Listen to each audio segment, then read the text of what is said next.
Bueno, y polémica causó la revelación de diversos correos electrónicos entre los cardenales Ricardo Esati y Francisco Javier Errázuriz. Más allá del contenido de la conversación, que ya ha sido ampliamente difundido, bueno, surgen otras interrogantes. ¿Cuál es el límite entre lo público y lo privado?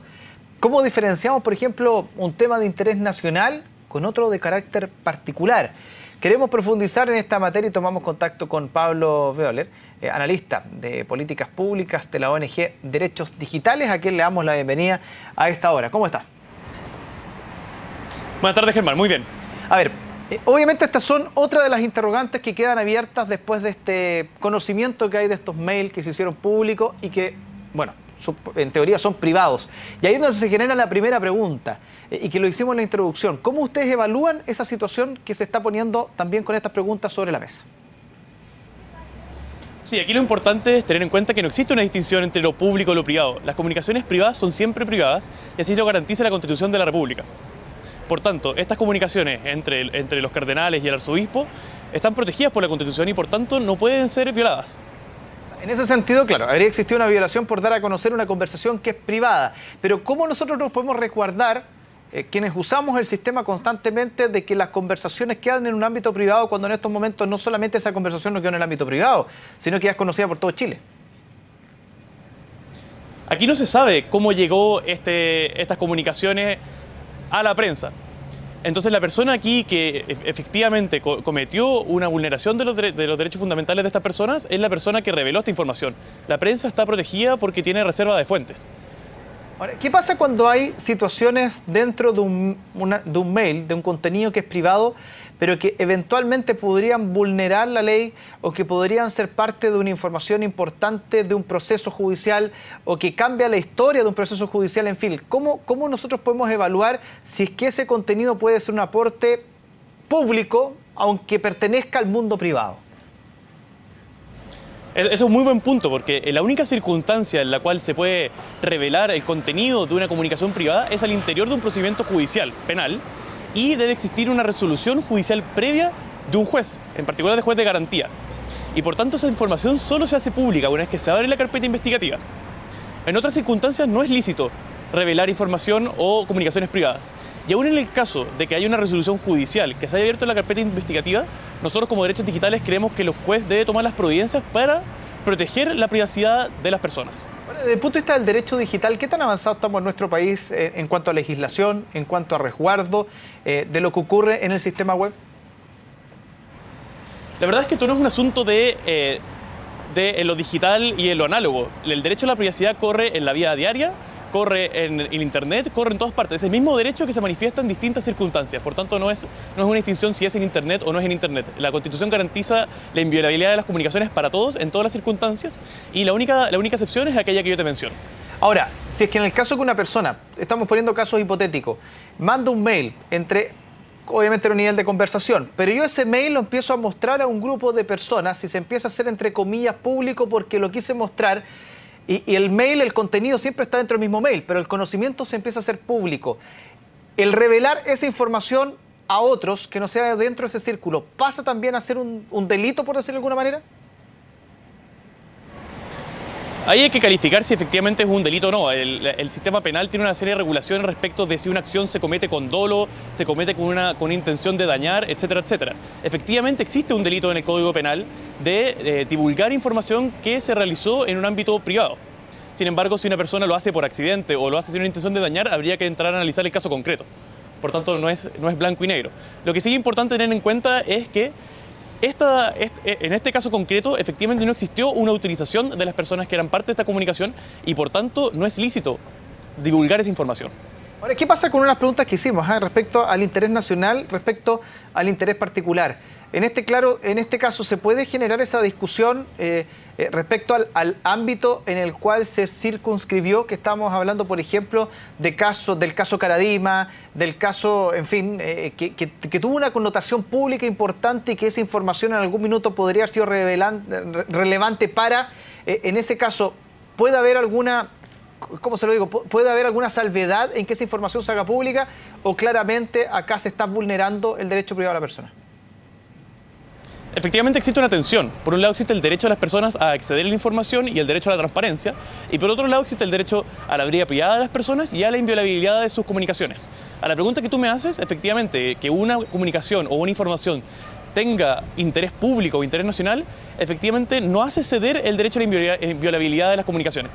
Solo al interior de un procedimiento judicial con una autorización del juez se puede dar a conocer una comunicación privada. Ahora, ¿existen los resguardos informáticos como para que cueste acceder a los mails? Porque muchas de las preguntas que quizás nos hicimos es cómo obviamente se accedió al contenido de esos mails. ¿Basta un simple hackeo eventualmente para que una persona pueda entrar a una cuenta de mail? ¿Es tan simple? Efectivamente, no sabemos cómo se consiguió este correo electrónico.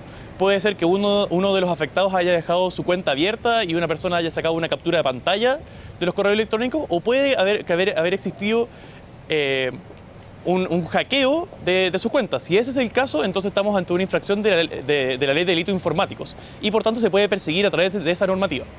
En el caso, y qué bueno tocó ese punto, en el caso que haya dejado el mail abierto públicamente y se hace una captura de pantalla, ¿se sigue violando justamente el derecho a privacidad en ese contenido cuando estamos hablando de una conversación entre dos personas?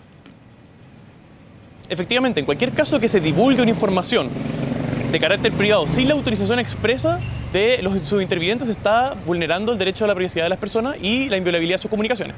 Aquí hay un asunto central. Nosotros siempre queremos saber las comunicaciones de otras personas, pero nunca queremos que las personas sepan las comunicaciones nuestras.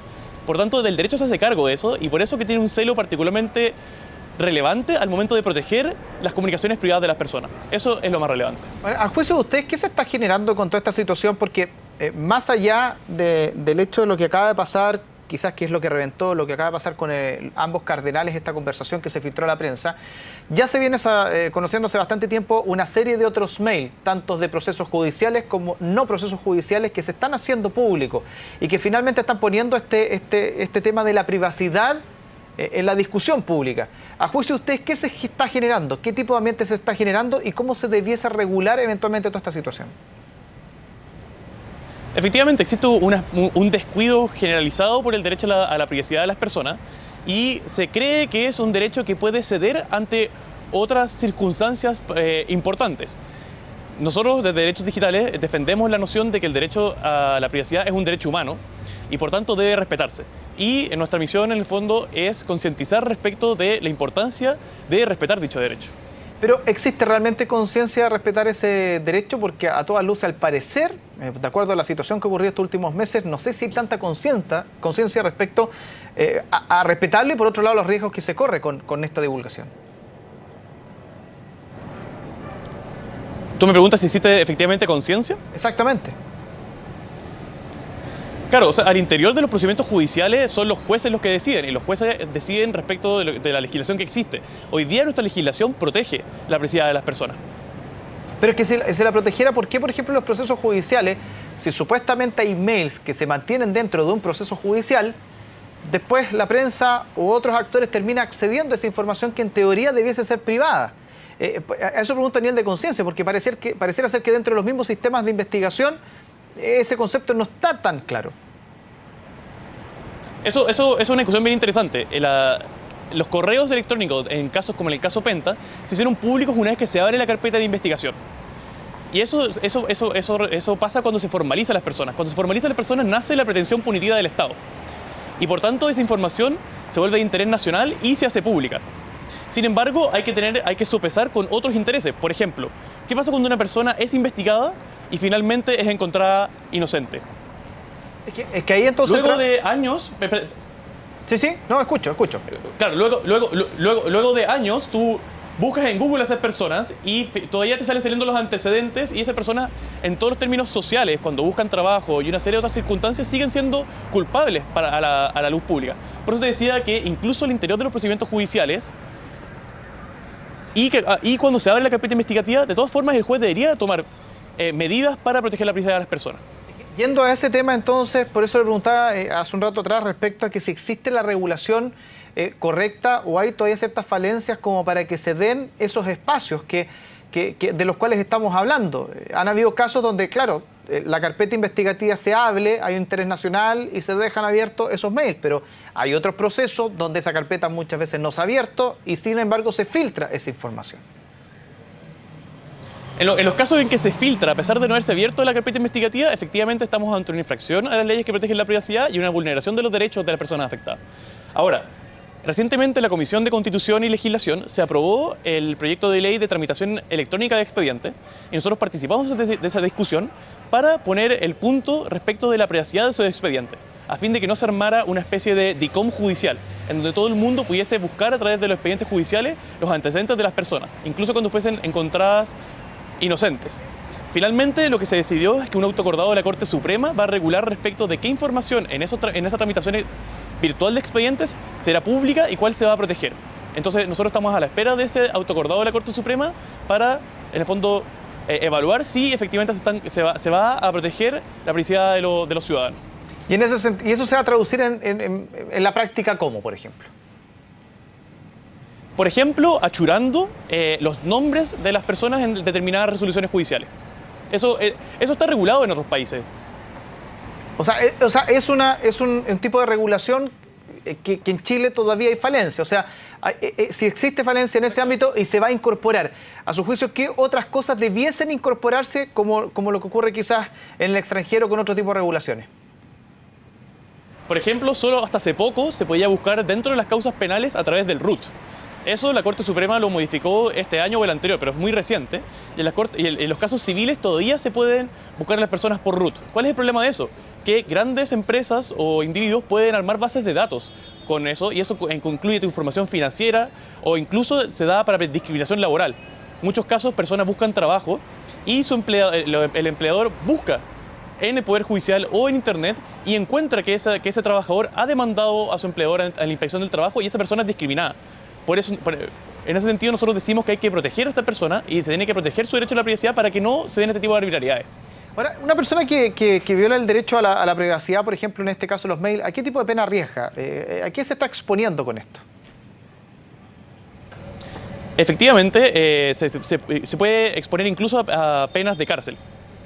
¿Y de cuánto tiempo estamos hablando? De una serie de circunstancias. Dependiendo, y eso dependiendo de la gravedad. Porque de acuerdo a eso, si existe obviamente un delito de por medio, llama la atención que existiendo tanta filtración que afecta a tanta persona, por lo menos los medios no tengamos muchas veces conocimiento de que se presenten acciones legales por justamente dar a conocer esta información de manera pública. Precisamente. Es que en ese sentido entonces, ¿las penas son muy bajas o es algo que también hay que revisar? No es un asunto de penas, esto es un asunto no solo jurídico, es un asunto social, es qué tanto nosotros valoramos como sociedad el derecho a la privacidad. No si esto se persigue a través de penas o a través de persecuciones judiciales. ¿Es un proceso cultural entonces que va de la mano de evolución tecnológica? Exactamente. Bueno, le queremos agradecer entonces haber conversado con nosotros a esta hora de la tarde. Muchísimas gracias. Muchas gracias a ustedes. Que esté muy bien.